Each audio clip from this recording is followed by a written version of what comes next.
din kami seeing how they are na hindi kami kasama.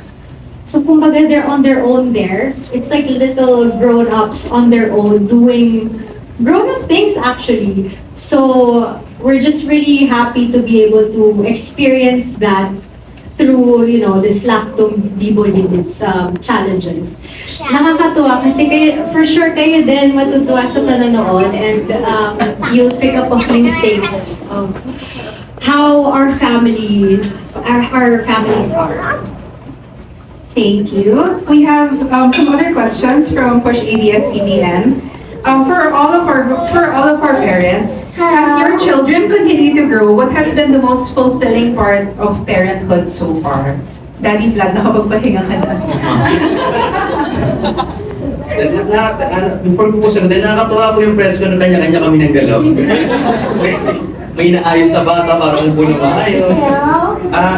Sorry. Okay lang. What has been the most fulfilling part of parenthood so far? Siguro po yung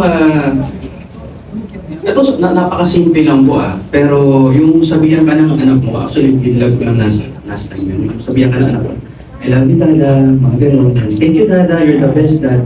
Simple lang po yun pero yung kakapiranggot na word na yun, talagang nakakatanggal siya ng pagod. Parang magic eh. Ikaw nga, can you say I love you dada?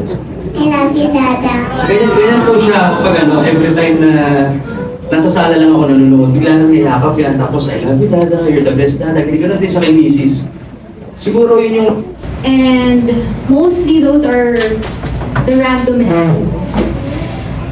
And whatever is personal and too sensitive for us as a family, I keep it private.